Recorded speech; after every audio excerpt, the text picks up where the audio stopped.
again. Sorry. Sure.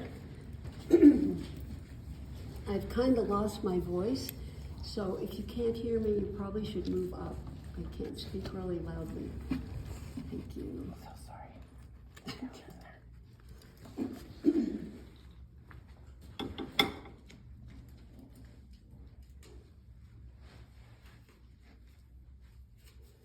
This is a verse that was given by Rudolf Steiner to the young doctors who came to him and wanted indications for medicine, particularly how to treat children in the beginning. This is such a beautiful verse. In the heart's dawning light lives the human sense to help. In the heart's warm strength lives the human strength to love. In full will, in warmth of heart, in light of heart, may our soul be carried, so we bring healing through God's grace to those whom healing need. And it's a verse that I use often because I have a private practice in what's called Waldorf remedial therapy, where I work with children. So this is a verse that really lives deeply in me. So I'd like to share with you, several years ago, many years ago actually, I was coming back from Santa Fe, New Mexico, to Prescott, and I saw the sign that said Chaco Canyon, and I took the road. It's a long, long trip, but a beautiful, beautiful place. It's a prehistoric Indian, what do you call it? Indian, you know when you get old, you start forgetting words. An Indian cultural grounds, and there are massive buildings, sprawling buildings, still preserved from prehistoric Indians. And up in one corner of, up above the kiva is a wall, and in that wall there are several small holes, or windows actually. And what I discovered is that those 4 or 5 holes, are for the midsummer, the summer solstice, to shine through. It's the only time of the year that the sun shines through those holes. And that was a signal to the Indians that it was midsummer, it was festival time. And of course, that Chaco Canyon was a place for ceremonies. It was a place where many, many ceremonies were held, death ceremonies, birthdays, trading ceremonies, on and on. Chaco Canyon still exists, and it's magnificent. But for me, one of the striking things was this indication of the festival of midsummer. And then many years before that, in 1969, I and a friend went to England and ended up on our way to Stonehenge. And at that time, there was no commercialism, so you could just walk up to Stonehenge. There was a fence around it, but you could get very, very close.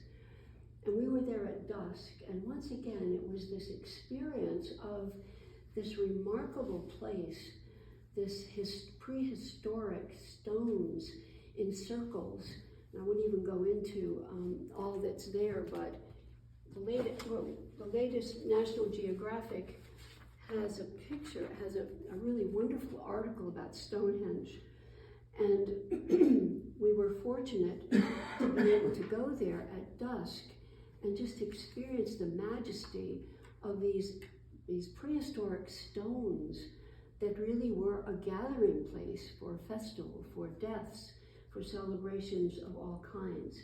So again, the life of the festivals lived so strongly among our prehistoric ancestors. And then just last May, I took my grandson to England, and we went to Stonehenge. And this time, we got a ticket where we could go inside the circle of the stones and actually be there in the middle, and you can really experience the power of the festivals that lived there.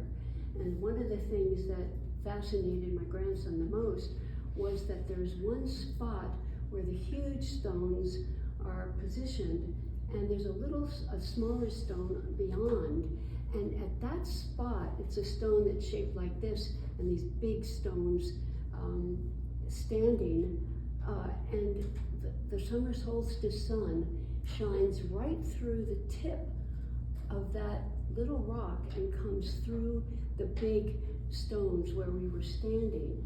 Again, it was their calendar, and it was their signal that the midsummer had come and the festivals that would take place.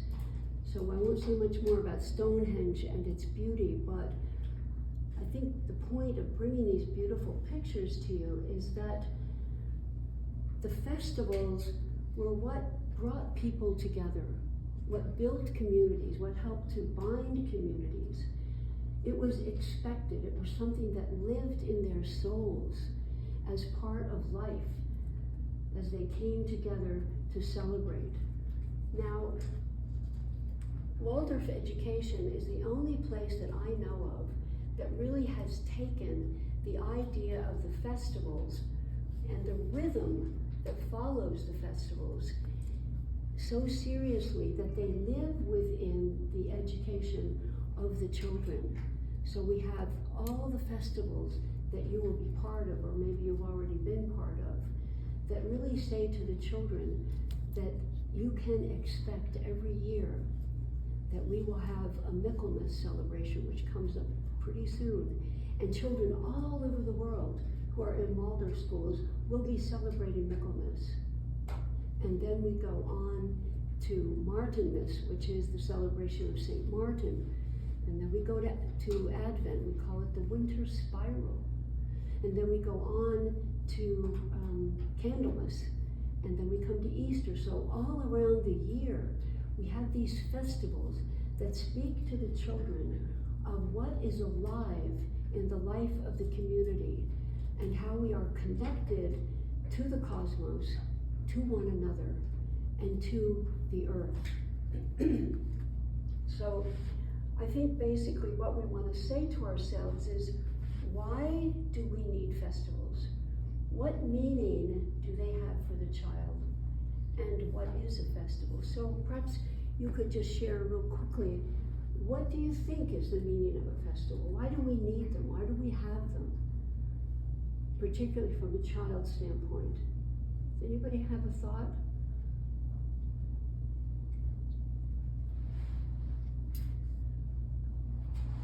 Maybe just like acknowledgement of something greater than just the base of your nucleus, your home. That's a wonderful comment. Something that reminds you of something greater than just your home, your nuclear family. Something greater, something connected to the cosmos, really. And to the rhythm of the world, the rhythm of the earth, right? Changing of the seasons. Pardon? Changing of the seasons. And it expresses the changing of the seasons. What else? Isn't it an issue? Go ahead, Brian. Community. And it builds community. These sacred sites, if you could go there, you can feel that the peoples, our prehistoric ancestors lived there, came there for community celebrations. They didn't come there one at a time. They were there for great community celebrations. So my son is a second grader, and ever since last year he started in first grade, he cannot wait to be in the dragon year. It's like that, looking forward, seeing the older kids and what they're doing, and looking forward to being on that ladder and getting those opportunities. Seems like it's very exciting to them into like stepping into those new roles. So it's what you're describing is the experience of the rhythm of the year, the expectation that this is going to happen in the fall, right? That not only is it beautiful, not only is it exciting, but it's an expression of the progression of the seasons. And part part of the community of the school. And that's coming right around the corner. So it can be said that a year without a festival is like a week without a Sunday. So festivals are really the shining lights toward which we live and work. They're kind of a food, kind of a nourishment, a food from the gods.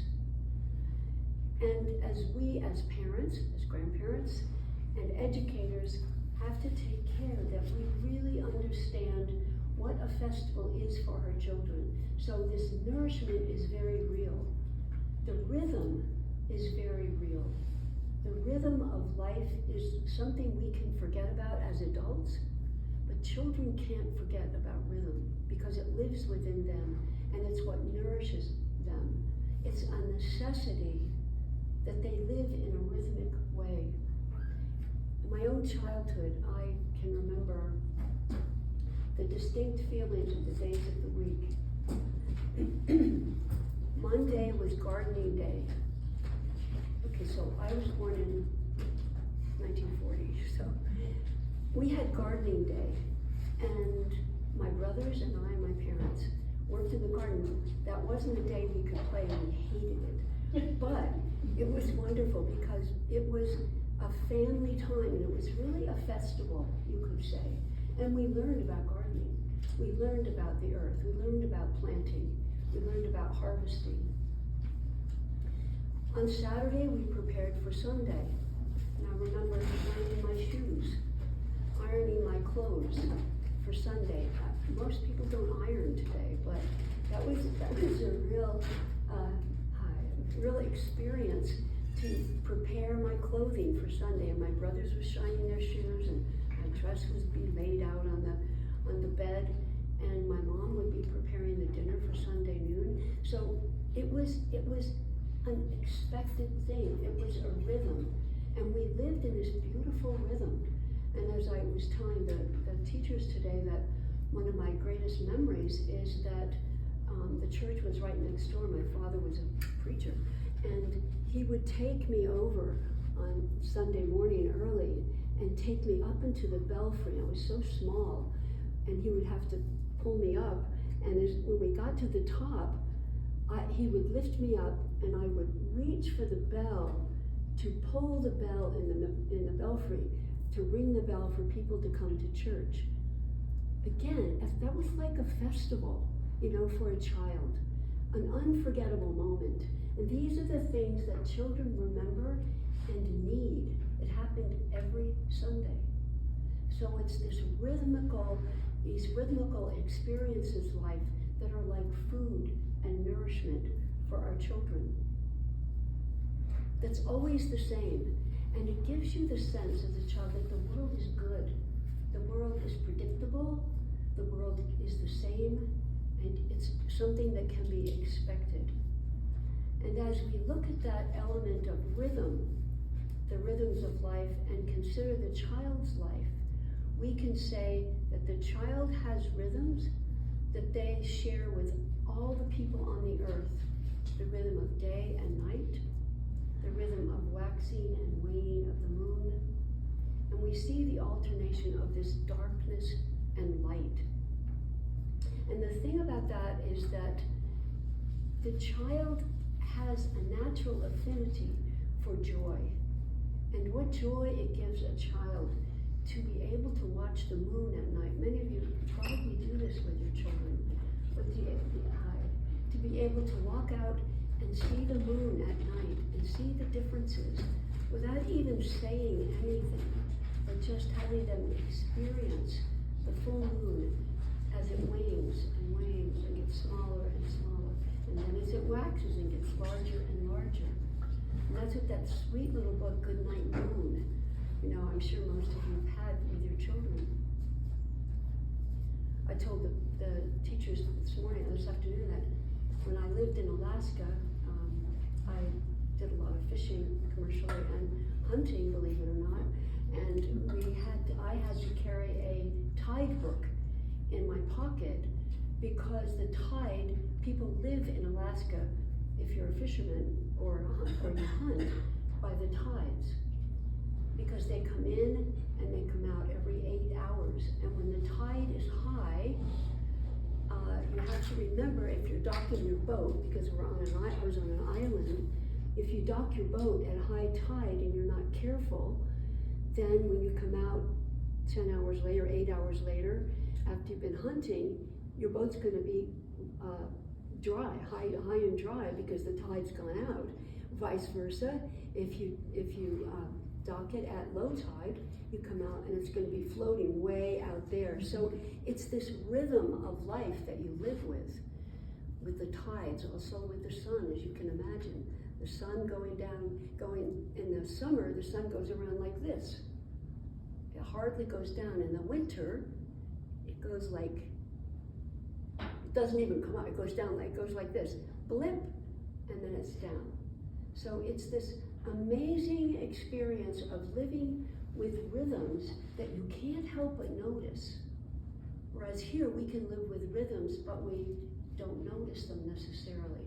And so my hope is that awakening within us the rhythms of life that are really life-giving, as I said, for children, for us, for children.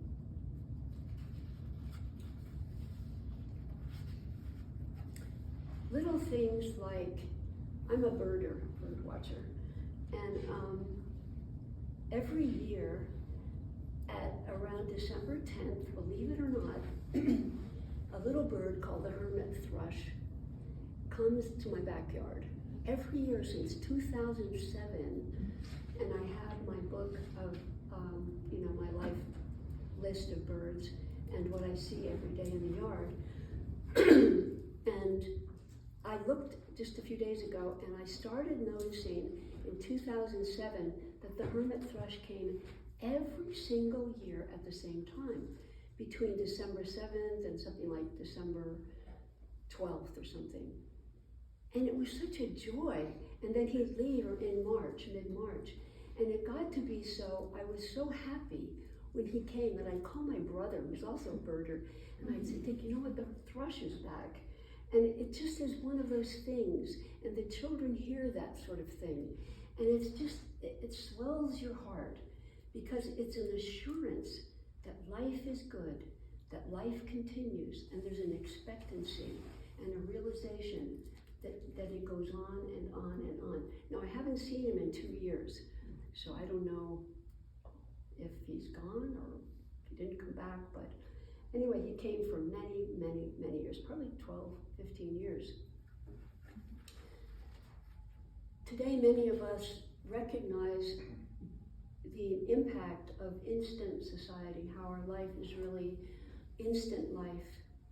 And very few of us have a relationship to the full cycle, for instance, of grains and growing and planting, of the tilling of the soil, planting of the seeds, tending of the garden or the farm, and nurturing the plant and what comes out of that.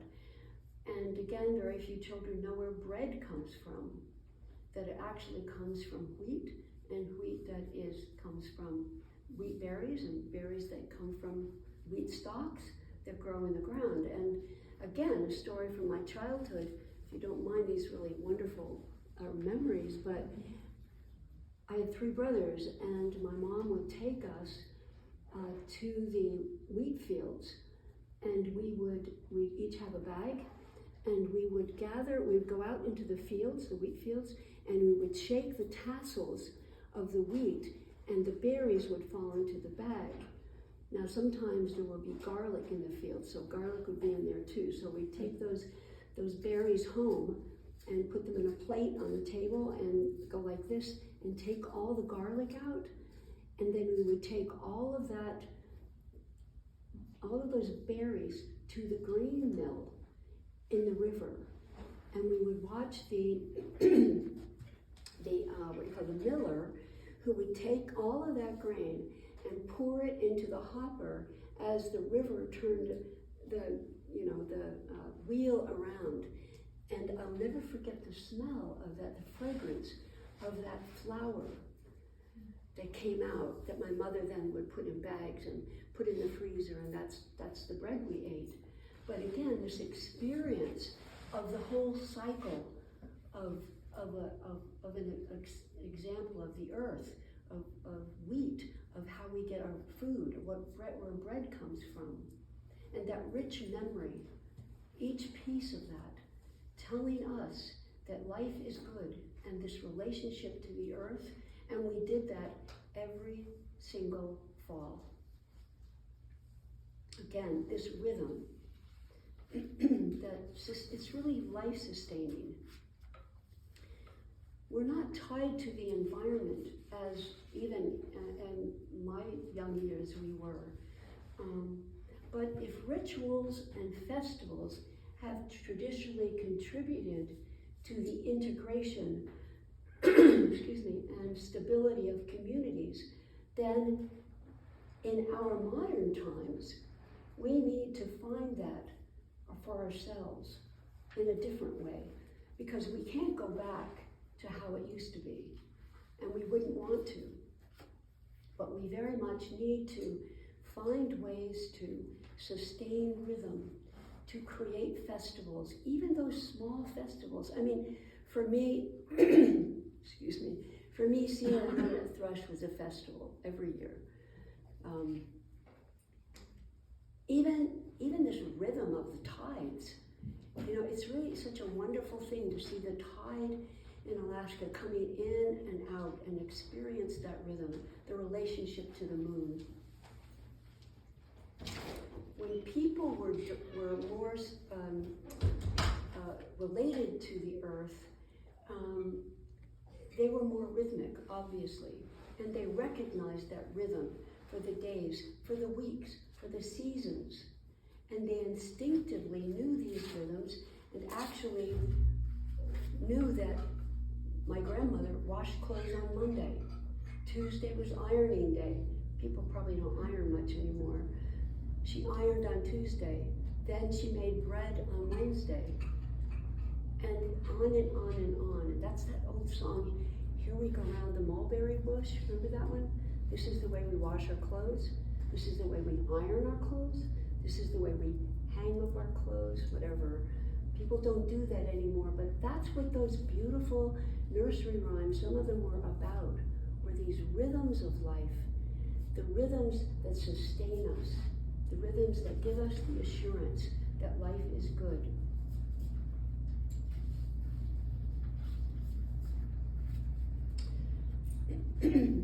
Margaret Meyercourt was a famous Waldorf kindergarten teacher who was from England, and she came to Prescott years and years ago. I don't know if any of you remember when she came. Do you remember, Jean, when she came? Probably not.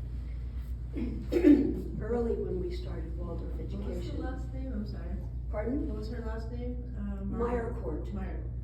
Margaret Meyercourt. And really sorry.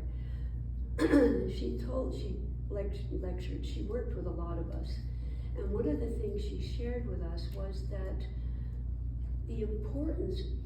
she shared with us the importance of a child's rhythmical life.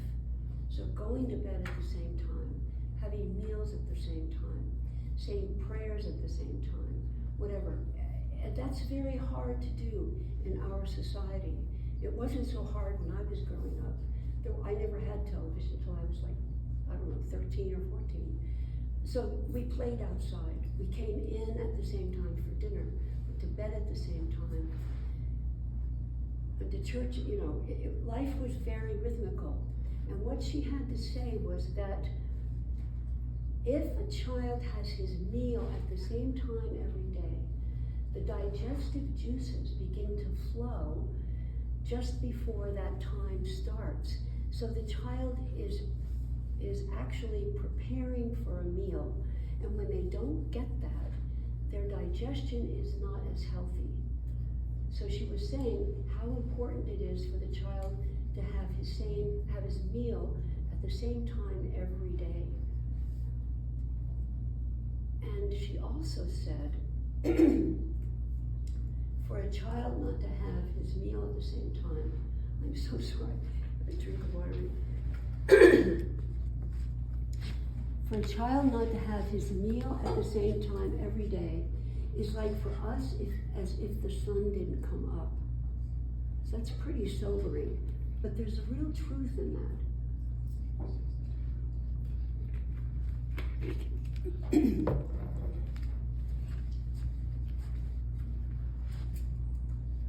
Without the rhythm of life, without the rhythms of our life, children feel like they're travelers in another time zone. And I think we all as parents know that when a child's rhythm is disrupted, they can get sick. They can certainly get out of themselves. They can certainly have more tantrums. But they can definitely get sick if their rhythms are disrupted. And so I think that we can find ways of bringing, even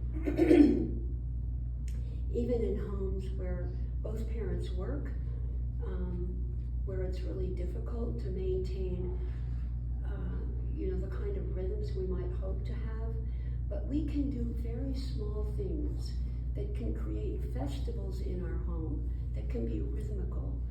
For example, just lighting a candle at mealtime, being sure that people are dressed nicely for an evening meal or a Sunday meal.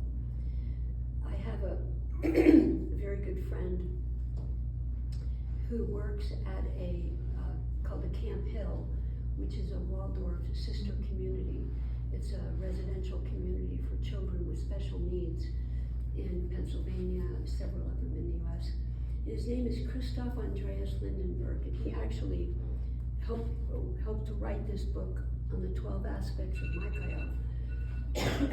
But he came to visit, he and wife came to visit. And I have pretty rhythmical lifestyle. He would come to the table at night at dinner, and he'd wear a jacket, and he would wear a tie with the color of the week, I mean. And his life was a festival. Everything about his life, he made into a festival. I put out placemats for the seasons. Okay, so this was near, I forget when it was red. He loved the red placemats, and he would always say, "Oh, the dear red." He was from France. "Oh, the dear red placemats." I mean, this guy was so filled with reverence. He lived such a rhythmical life. I took him to the Grand Canyon, and you know what he did in honor of the canyon? He didn't know what it was because he hadn't seen it. He wore a white suit.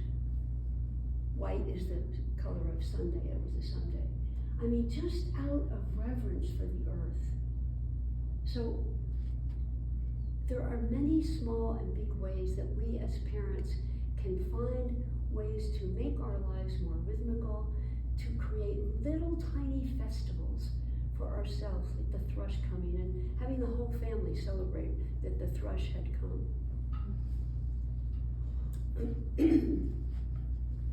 And I think that's one of the things that happens with the festivals at the school, as you were describing. The children are so excited about the festivals, and the faculty and the teachers know what stands behind those festivals, why we do them, and what they mean, so that the children unconsciously get that feeling of what the festival means, which actually enriches them even more. So I think one thing we can all do is to have a nature table at home where the children bring in little, stones and leaves and whatever they find around the seasons. My brother lives close to me, which is a great blessing, and he has 4 grandchildren, and I go there for dinner. My grandson and I go for dinner every Sunday night, which is great. And 4 little boys, my brother and wife takes care of them in and out of the week. And they are so into bugs right now, into moths, and there's a whole section on the counter of these beautiful moths and beetles, and just, it's really a festival once again to see what the children have gathered out of the seasons. And they recognize what bugs are going to come when, what bugs live when. So again, it's a little festival. And then at the end of every meal, that we all say what we're grateful for. And the little 4-year-old, I was sitting next to him last Sunday, and we were all ready to leave, and he said, "Aunt Joan, we forgot to say what we're grateful for." And so he started off. So we go around the table, and each person says what they're grateful for. It's so beautiful. And the little children join in just as much as the adults. So again, a festival of gratitude.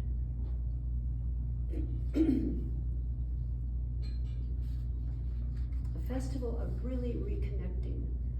And especially for children, that kind of festival is simple. And it's simplicity that's important too. It doesn't have to be anything grand. It can be something very, very simple.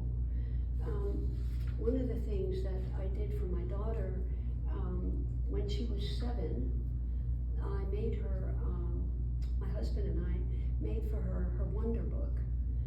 And there's a book called The 7-Year-Old Wonder Book. Are any of you familiar with it? And the gnomes come. Is that the gnomes or the?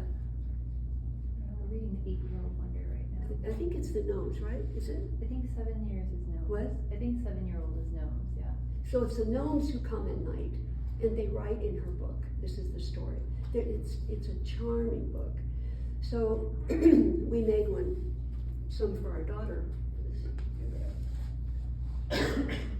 So she knew that at night the gnomes would come, she thought, and would write in her book.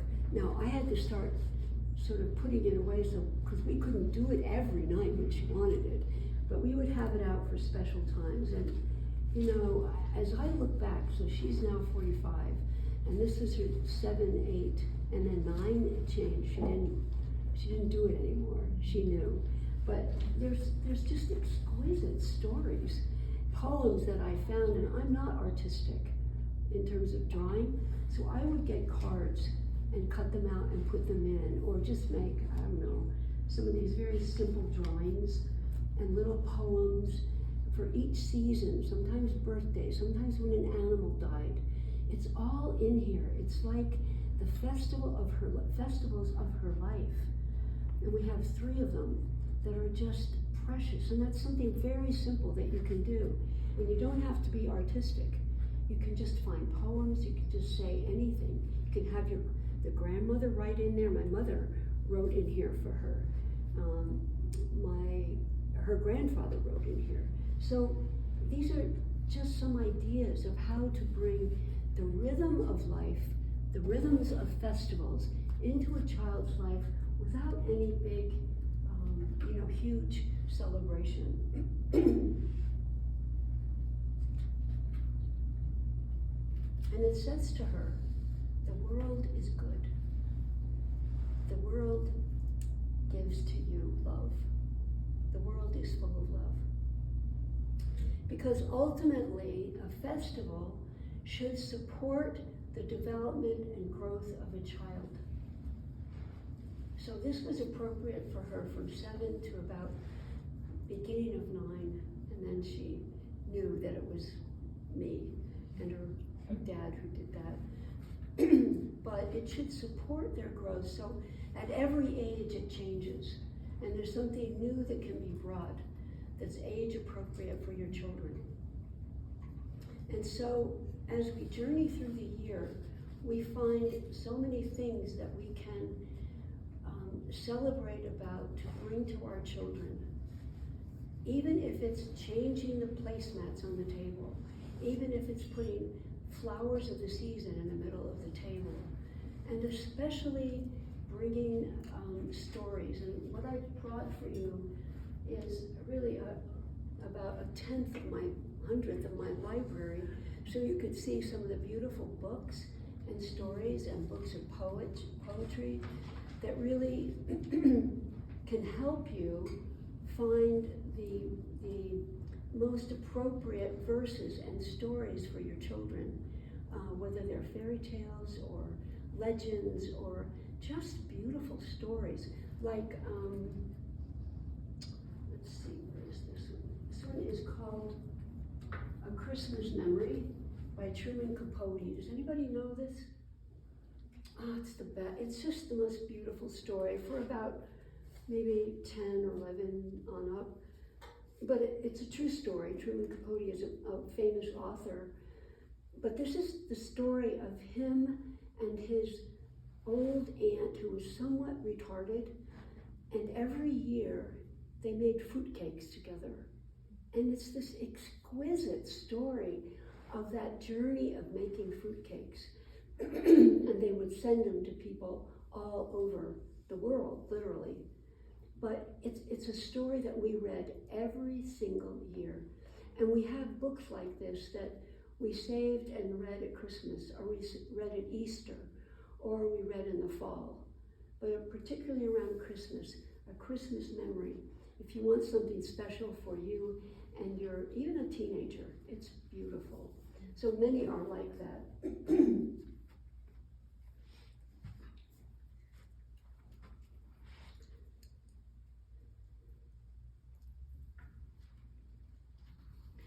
So we have these remarkable rhythms of day and night, of summer, fall, winter, spring, and each one of them brings us gifts that we can share with one another and share with our children through stories, through poems. Poetry, I'll tell you, I was able to drive my daughter to Waldorf School in Denver. Excuse me, I lived in Denver. I helped start the Boulder School, and I drove her to Boulder every day, 40 miles, to attend that school. But we had that 40 minutes every day to talk together, to laugh together, and we sang and sang and sang. And those were some of the most precious moments for me and for her, because they were just the two of us. We never listened to the radio, we just were together. And she would tell me her stories of school. She would, tell me the verses that she was saying. So some of these verses and songs that you can bring together and share as a family. I grew up, fortunately, with my dad reading to us every night after dinner. And we weren't bored, and these were not kids' stories. So they were some of the great stories of David Livingston, of Albert Schweitzer. We were just kids. But because my dad loved them so much, we loved them. So it was again a festival when my dad would read to us at night. So these are the things that we can do together as a family. We can do together so that enriching ourselves and enriching our children. So I guess I can just say blessings to you, blessings on your families, blessings on your festivals and the rhythms of your life. Thank